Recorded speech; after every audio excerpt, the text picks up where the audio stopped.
DNA is the building block of the genome that directs the sequences and therefore structures of proteins.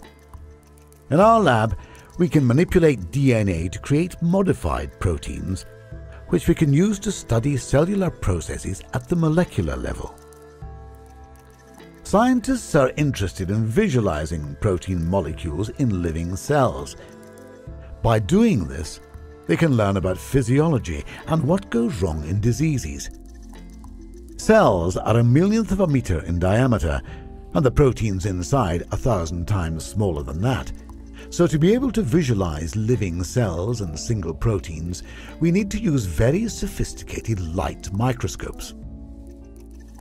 To see cells with your eyes, you can use a light microscope.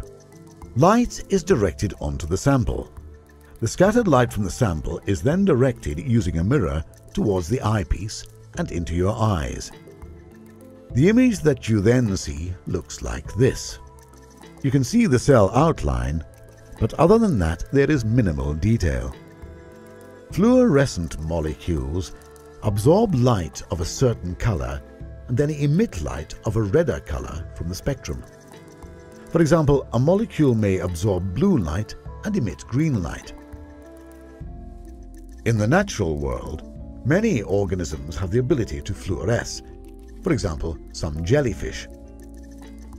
The fluorescent molecule encoded by jellyfish DNA is called green fluorescent protein, or GFP.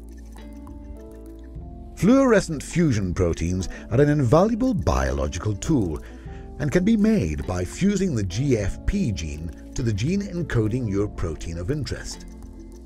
Here we use the hormone insulin as an example. We extract the DNA encoding insulin from a pancreatic cell. Similarly, we extract the DNA that makes green fluorescent protein from the jellyfish. These two DNA sequences are then joined to create one DNA sequence that will encode our fluorescent fusion protein. If we introduce this fusion DNA into a cell, then the cell will use this to make fluorescent green insulin. This fluorescent insulin moves to the places in the cell insulin normally resides in, acting as if the GFP wasn't there. Importantly, we can now see the insulin as the protein glows green, using fluorescence microscopy to visualize particular proteins or cellular structures. We can visualize where fluorescent proteins are inside a cell. Blue light is used, exciting the GFP within the cell, which then emits green fluorescence. Blue light is also scattered from the sample and needs to be removed. For this, a special type of mirror is needed, which rejects blue light and allows the green light to pass to your eyes whilst the blue light is reflected. We use very sensitive cameras, as the light levels emitted from cells are extremely low. We can now see that the hormone insulin within these cells is stored within small vesicles, seen here moving at the cell membrane. Fluorescent imaging has provided an invaluable insight into many cellular functions within biology. However, there are still limitations. The most challenging is that proteins are a billionth of a meter, a nanometer, in size, and normal microscopy cannot see objects this small. Biologists really want to know how individual proteins behave inside the cell. This is where super-resolution imaging comes in. Super-resolution techniques emerged recently and are continually being developed. It is now possible to track tens of thousands of nanometer-sized proteins in living cells.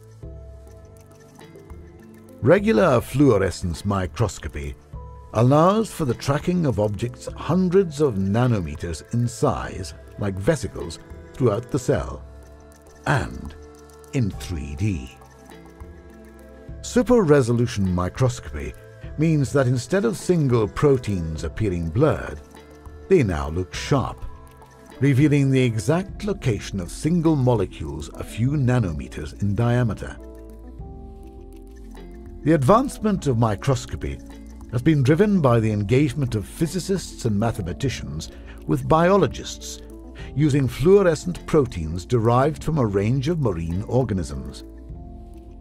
This unlikely partnership has created a toolbox that allows biologists to see precisely where molecules are in cells, how they move, and where and when they interact with each other.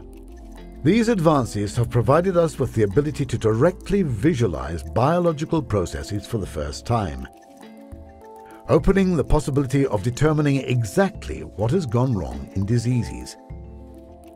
New challenges include how to extract information from the huge data sets these approaches provide, and this needs the continued engagement of researchers from different disciplines.